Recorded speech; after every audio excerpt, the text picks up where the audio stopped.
Programa Lígia Marques, a arte de fazer o belo. Realização, Ateliê de Arte e Arquitetura Lígia Marques. Oferecimento, Camacho Consultores. Consultoria em recrutamento e seleção. Química Pampa, solução em produtos para piscinas e higienização.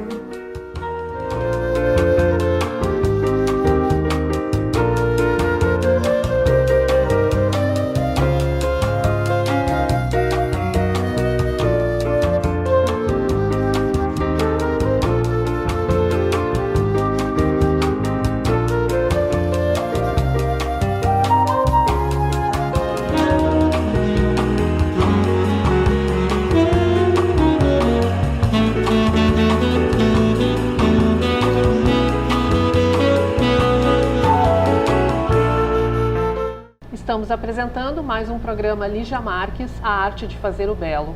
É exibido na TV Santa Maria, canal 19, todos os sábados, às 20 horas da noite.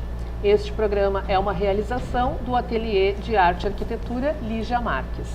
Hoje estamos com um convidado, Vicente Bogo, e nós estamos como cenário, novamente usando aqui a Biblioteca Central da UFSM, que tem um prédio belíssimo da década de 70, e nós estamos aqui nesse mural do pintor Eduardo Trevisan. Bem-vindo ao programa, Vicente Bogo. Muito obrigado, saudação a todos. Obrigado por ter aceitado o convite. Gostaria de que tu nos trouxesse a tua experiência como político, né, para enriquecer nosso programa com tantos momentos históricos, políticos que nosso país tem, né, e passa. Então, assim, tu é natural de onde e se você tem alguma referência na tua infância ou adolescência, como é que começou esse percurso na política? Bem, eu sou nascido em 1957, então certo. Já passei os 60 anos de idade, né? Sou de uma família de interior, né, de 12 filhos, né? Agricultores, pequenos agricultores, e eu desde pequeno me lembro como uma coisa mais antiga que eu queria ser na vida era ser padre. Ah, é? Eu creio que pode ter havido influência pela tradição religiosa da família, da comunidade. Sim. Talvez por um primo do meu pai que, tendo sido padre, trabalhou na Guerra do Vietnã, ficou 24 anos. Então, uma vez ou outra, vinha visitar os parentes e eu ouvia um pouco aquelas conversas. Pode ser que esse tema tenha me despertado além até, né, disso, olhando hoje, não é? Sim. Mas eu acabei saindo então de casa aos 12 anos de idade. Como era o nome do lugar, da cidade? Eu nasci em Rio do Oeste, Rio do Oeste, município de Santa Catarina, né? Alto Vale do Rio Itajaí-Açu. Ah, né? Sim. E aos 12 anos eu então saí de casa para ir ao internato, ao seminário religioso da congregação salesiana, onde eu permaneci por 10 anos, não é? Fiz meus estudos chamado ginásio, Sim. Ao científico na época, e depois ainda 2 anos de faculdade já com votos, né, temporários religiosos, né? E creio que esses 10 anos não só marcaram, mas consolidaram de alguma maneira ou deram o rumo, né, o restante da minha trajetória, né? E porque eu queria ser padre, embora tenha demorado um pouco depois, né, para entrar, repeti 4º ano para não ficar parado, fiquei 1 ano fora da escola. Né? Então, já aos 12 anos a gente já está ali pela adolescência. Sim. Outras ideias se passam, as dúvidas começam a aparecer, mas eu ainda assim fui e até o final, antes de sair, sempre tive a certeza de que eu faria bem, e me faria bem se eu me tornasse padre. Mas conforme foi andando, eu percebia que não era toda a amplitude que eu poderia realizar. Então, quando me convenci disso, de que eu, aspas, poderia fazer mais e melhor fora, isto é, deixando a vida religiosa, eu saí. Né? Mesmo sem ter onde morar, sem ter trabalho, longe da família, né? Já no Rio Grande do Sul, né? Em Santa Rosa, que foi onde eu vim por último, em 1979, em janeiro. Motivo pelo qual eu acabei construindo minha trajetória político-profissional no Rio Grande do Sul. E ali é que eu vim para estudar filosofia, psicologia, fiz ciência, matemática, fiz 2 faculdades. Fiz na sequência pós-graduação em educação, me especializei para ser administrador escolar, né, diretor de escola, atividade que eu não exerci, né, depois. E foi ali também a minha passagem para a atividade política, porque na faculdade acabei sendo envolvido inesperadamente no movimento estudantil. Então eu acabei presidindo o Conselho Fiscal do Diretório Acadêmico da Faculdade, não é, Dom Bosco Santa Rosa. Depois fui eleito presidente e mais com a formação religiosa e também da filosofia, foi me despertando os temas sociais, né? O problema da desigualdade, tudo isso, porque naquele período, nos anos 70, tinha havido 2 conferências importantes, episcopais, né, dos bispos da América Latina, uma em Puebla e outra no México, né, e outra Medellín, na Colômbia, né, ocasião em que os bispos, representando a Igreja da América Latina, tomaram uma decisão importante, que era que a Igreja na América devia fazer a opção pelos jovens e pelos pobres. Os jovens era o tema dos salesianos, sempre foi. A vida dos salesianos era trabalhar com jovens, né? E os pobres tornou-se um tema que veio junto, porque afinal a pobreza ainda existe, não é isso? Mas naquele momento era crescente, era o começo do êxodo rural, não é? Então, e eu acompanhava os padres nas celebrações, nas vilas, né, no interior. Então fui tendo uma convivência da realidade local. E tudo isso foi me despertando no sentido de contribuir para resolver aquele tipo de problema. Isso tinha que idade? Eu estava com 23 anos, 22, 23 anos, 22, 23, né? Certo. E, bom, o Vicente Bogo, ele é professor, é político, foi deputado federal constituinte, vice-governador do estado do Rio Grande do Sul, né? É um humanista e escreve também na revista Alta Política. Em que momento, assim, então, depois da graduação, tu faz cursos de aprimoramentos, na tua trajetória, em que momento houve alguma mudança da tua posição mental em relação à política, quando tu foi escolhendo esse caminho? Eu observo que passei por uma mudança, eu vou chamar de evolução, né, contínua, né? Sobretudo porque eu fui a todos os eventos que eu pude participar. Então, seminários de educação, eu ia para o seminário de educação. Era de pedagogia, eu participava, se pudesse. Um seminário sobre economia, eu ia naquele seminário. Também porque eu estava me redefinindo em termos de escolha de futuro, né? Então, participei de centenas, talvez milhares, né, de eventos, reuniões, que de alguma maneira, muitas vezes eu até não entendia quase nada daquele tema, mas isso me despertava porque eu pensava assim, nossa, como sou ignorante, né? Como é que eu não sei isso? Eu tenho que saber isso também. Então, de alguma maneira, eu sempre procurei ter um conhecimento mais universal, né? Mas é claro que acho que pesou muito a formação salesiana, não é? Na minha formação pessoal, moral, e depois aquele princípio, né? Os 2 cursos superiores que eu fiz na área de filosofia, com licenciatura em filosofia e psicologia, e ciências e matemática. Eu gostava de matemática, né? Eu me imaginava até um dia lecionando matemática, né? Professor na área de ciências exatas, né? Agora, aquela vivência ali com o diretório acadêmico me envolveu numa articulação, digamos assim, né, de um coletivo que era estudantil, e no caso lá em Santa Rosa, grande parte dos estudantes eram filhos de agricultores, era pessoal do interior, então tinha também ali um tema que era rural. Tanto que quando eu fiz minha pós-graduação, a primeira em educação, A minha dissertação eu denominei de da educação cooperativa para a gestão democrática. Era uma maneira também de fazer uma crítica à ditadura, não é isso? Ao sistema da época, não é? Porque havia aqueles famosos decretos 477 e outros que impediam a liberdade de organização estudantil, de manifestação.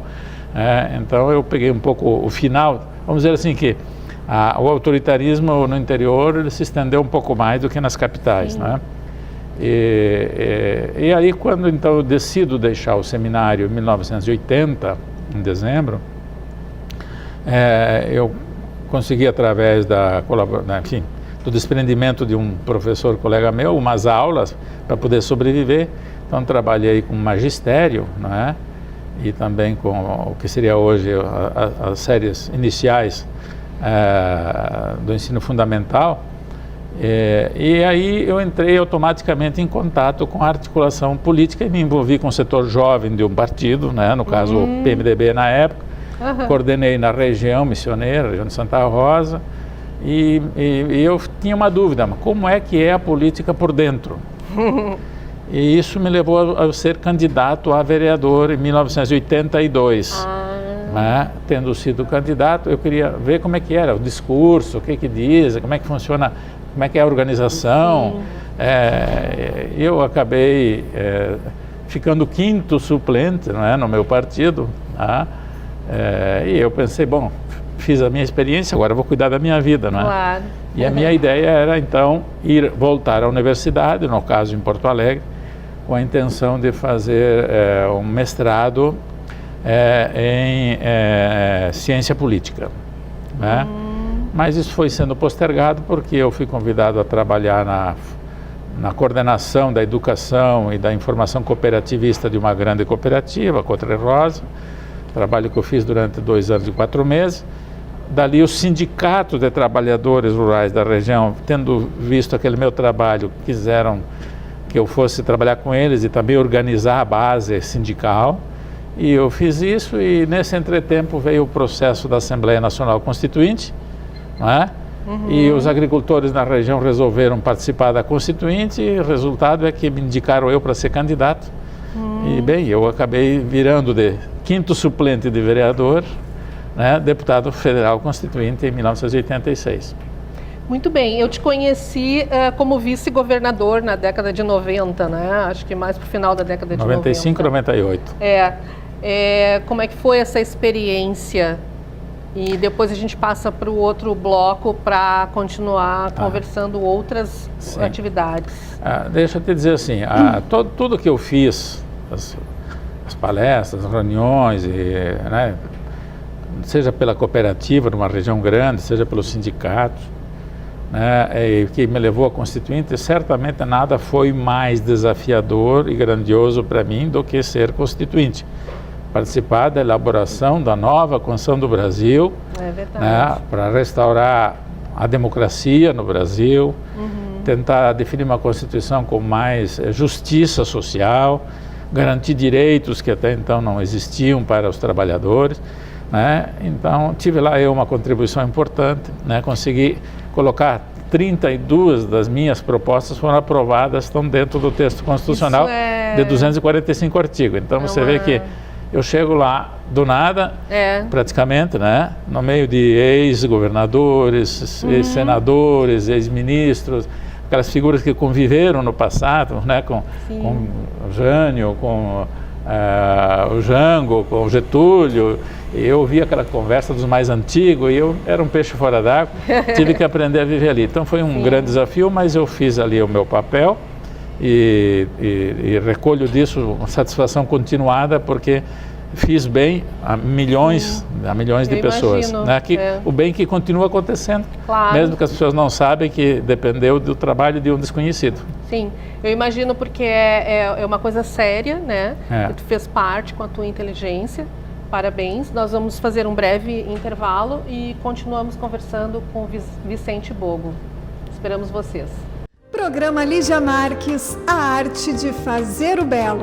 Realização, Ateliê de Arte e Arquitetura Lígia Marques. Oferecimento, Camacho Consultores, consultoria em recrutamento e seleção. Química Pampa, solução em produtos para piscinas e higienização. Ganhe vantagens com o processo de recrutamento e seleção da Camacho Consultores. Nós temos ferramentas online que permitem um processo seletivo rápido e eficiente em qualquer região do país. Atendemos vagas administrativas, especialistas e gerenciais com todo o processo online, sem deslocamento do candidato ou da consultoria. Fale conosco. Vamos buscar juntos a alternativa mais adequada para a sua necessidade de contratação.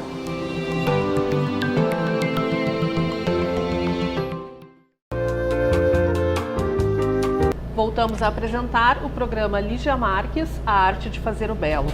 É uma realização do Ateliê de Arte e Arquitetura Lígia Marques. Hoje estamos com o Vicente Bogo, continuamos conversando. Vicente, sobre a tua trajetória como vice-prefeito em Santa Rosa e vice-governador em Porto Alegre, né, que aí tu morava lá em Porto Alegre, vice-governador do estado do Rio Grande do Sul, como é que tu via essa passagem entre o eu e o social, né? Quem é o eu e quem é o social, como é que tu via essa relação nesses períodos, que eram períodos diferentes, que depois também tu vai te aprimorando em outras culturas, né, em outros estudos? Bom, como eu vejo hoje é bem distinto de como eu via no passado. Talvez eu deva te dizer assim, que até quando passei a conhecer um pouco mais a ontopsicologia, eu fazia as coisas sempre fiz, como faço até hoje, muito intuitivamente. Sim. Mas sem ter a clareza a razão, o significado, sem conseguir transcender aquilo, sem compreender antecipadamente. Só sabia que tinha que ir naquela direção. E na medida que eu sempre seguia a intuição, sempre o resultado deu certo. Tu ia fazendo, ia fazendo.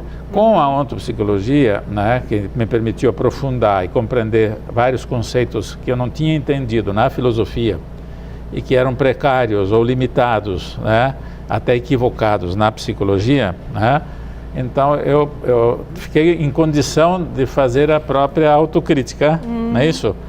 De entender onde errei, por que errei, ou deu certo, por que deu certo, ou de entender por que uma política ela vai dar certo ou não vai dar certo.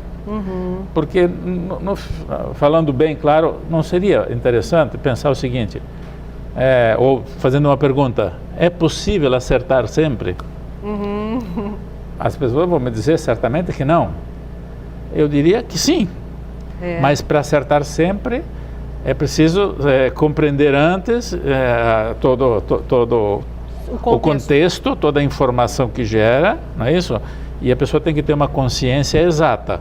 Se a pessoa tem uma consciência exata, ela não erra. A gente erra porque não tem uma consciência exata. Tem uma consciência baseada em estereótipos, em modelos, em opiniões. A gente decide muito pelos outros, ou porque ouviu dizer, ou até por algum medo, o que vão dizer. Não é isso? Então nós somos muito condicionados, razão pela qual erramos muito, porque ficamos fazendo uma racionalização, usando como critério informações inválidas. Sim, correto? E isso gera até medo e insegurança, porque aí a pessoa tem aquela informação que poderia ser criativa e corajosa. Então, então, se eu jogo isso na política, não é isso? Tem político que faz coisas pensando que fez uma grande coisa, não fez. Mas ele fez de boa fé, pode ter feito, fez com boa vontade, tem feito, correto? Então hoje, quando se fala em alta política, por exemplo, estamos pensando assim, tem que entender, compreender antes qual é que é o desdobramento que aquilo vai ter efetivamente. Se ele vai fazer uma evolução, uma melhoria para o conjunto da sociedade ou aquela parte que está com problema, ou se vai ser algo que vai gerar ainda mais entraves, restrições, ônus para a sociedade. E compreender isso. Você falou uma coisa que eu preciso retomar, que é importante, precisaria bastante tempo para explicar. Né? O eu e o social, né? Isso. O eu e o social. Né? Claro que quando eu fui vice-governador eleito, eu ainda não conhecia esses conceitos, vamos chamar assim, esta sistematização perfeita que o professor Meneghetti fez sobre a ciência, né? Sobre a ciência, porque estamos falando, né, do conjunto da ciência.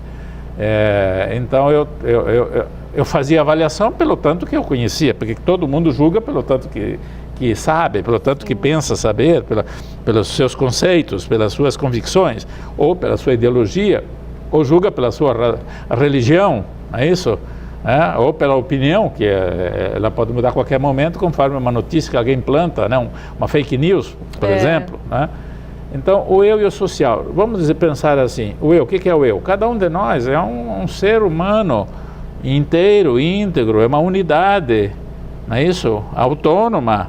Claro, de pequeno precisa ser ajudado, mas depois de uma altura, como o filhote do pássaro criou a pena, começa a voar, ele vai cuidar da vida dele dali para frente, não é isso?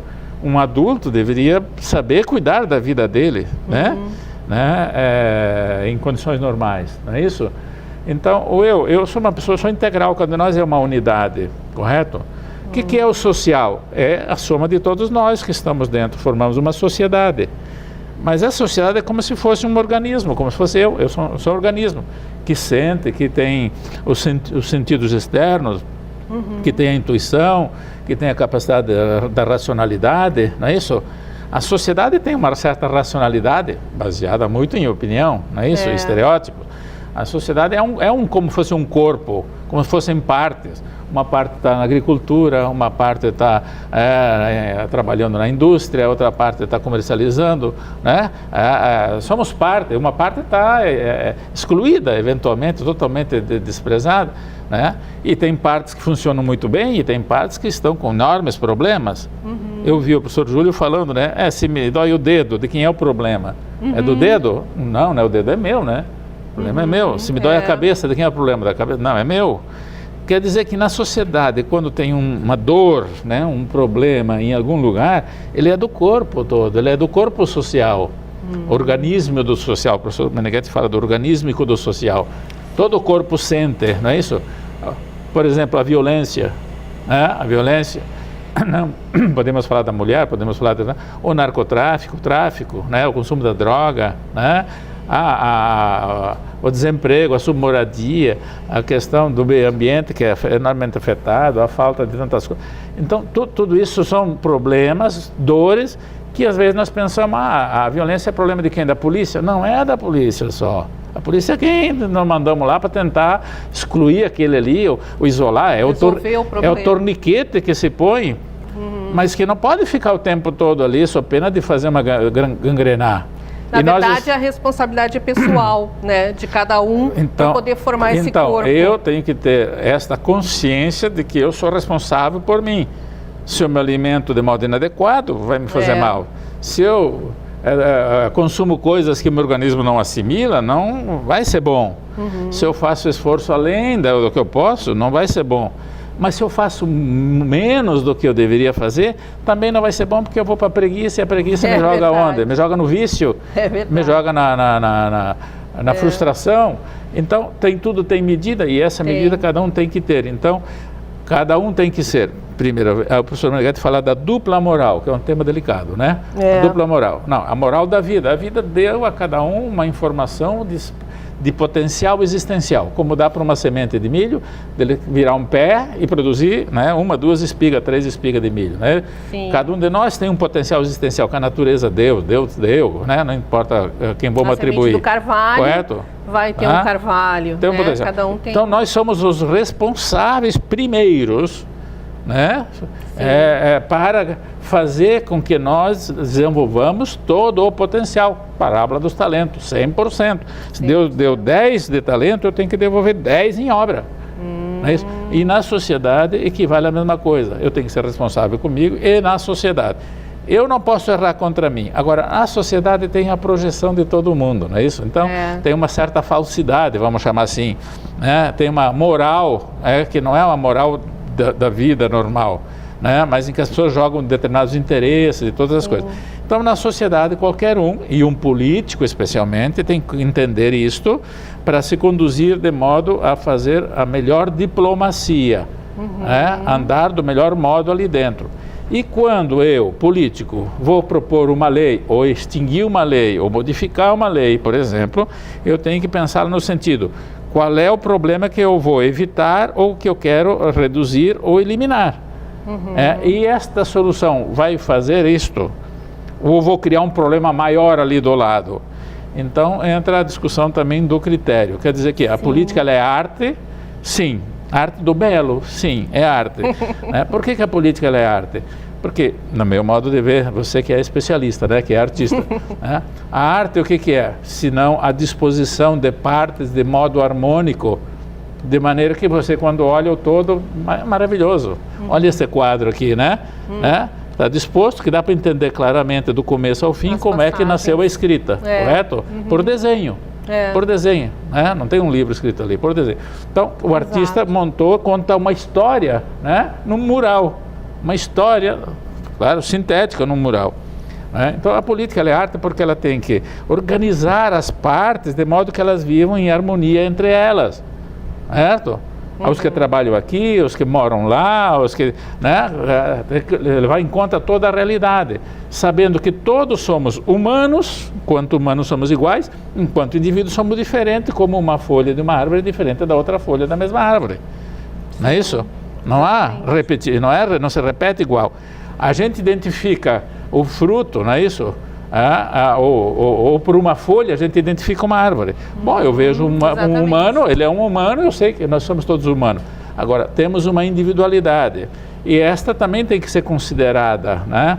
Por isso uma lei, eventualmente, ela pode ser abrangente para uma sociedade toda. Uma Constituição é nacional, depois foram feita a Constituição estadual, depois tem a lei orgânica municipal e as normativas inferiores, certo? Hierarquicamente organizada. Mas ela sempre tem que ser construída, quando é o caso, de maneira que o produto final seja essa harmonia. Nesse sentido, quem sabe fazer isso faz política, alta política, faz política de verdade. Ele é um artista também, né? Porque o modo como ele fala, né? Aprendeu também a fazer a arte na política. Vicente, então eu entendo que a responsabilidade é de cada um de nós. Se cada um de nós tiver essa unidade, esse centro, o social será um outro social já, né? Sim, como resultado. Sim.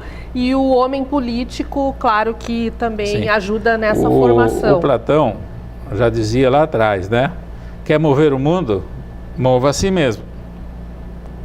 Certo? Sim. Porque nós estamos numa sociedade que todo mundo, se você pergunta num seminário, numa conferência, levanta a mão aí quem acha que tem que mudar. É quase unânime que todo mundo quer mudar, acha que a situação não tá boa na política, na economia, não é isso? Sim. Depois baixa a mão. Agora levanta a mão quem é que vai mudar. É verdade. Aí ninguém muda, porque está todo mundo esperando o outro mudar. E nós vivemos numa sociedade que, segundo o professor, a grande doença desse século é a neurose e a esquizofrenia. Não é isso? Todo mundo projeta no outro. A culpa é do outro, o problema é do outro. É o outro. Ele tropeça, a culpa é do outro. Ele não sabe as coisas, ele não estudou, mas a culpa é que não deram oportunidade. E cada um vai inventando desculpa. Não dá, não podemos continuar vivendo uma sociedade que terceiriza o problema, que joga para lá, não é meu. Que o prefeito resolva. Que o governador resolva. E eu? Mas se cada um mudar um pouquinho, aí mudou o mundo. Vamos pegar a ecologia. Desculpe só um instante. Vamos pegar a ecologia, pegar o meio ambiente. Uma coisa simples. Né? Vamos imaginar que todo mundo tomasse banho uma vez por semana. Mas se fosse todo dia, tomar banho todo dia. Né? Se a pessoa, em vez de deixar aquele registro aberto 3 minutos, deixa 5. Tem gente que fica 15, meia hora, né? Debaixo do chuveiro, né? E aquele chuveiro sai por minuto 10 litros de água. Se ele fica 2 minutos a mais aberto, ele jogou fora 20 litros de água. 20 litros de água, 10 litros de água, não é nada. Uma gota de detergente. Multiplica por 10 milhões de gaúchos todo dia. Multiplica por 7 bilhões, nem todo mundo tem acesso mais. Multiplica pela metade. Quanto nós estamos jogando na água, no rio e tudo que é lugar de poluição? Quanto estamos gastando a mais de papel, de caneta? A responsabilidade pessoal Quanto nós mesmo. estamos consumindo? Já se diz os cientistas, que o que nosso planeta Terra está produzindo espontaneamente só atende 8 meses do consumo humano. O restante a humanidade está tendo que induzir, está forçando. Né? Claro que você elogia a ciência, a tecnologia, até que você produz mais por hectare, né? Engorda um frango em tempo mais curto, um suíno em tempo mais curto, faz a vaca produzir mais leite e tal, mas tem um limite para isso em algum momento, tem um limite porque a natureza ela estabelece, né, o potencial e depois não adianta.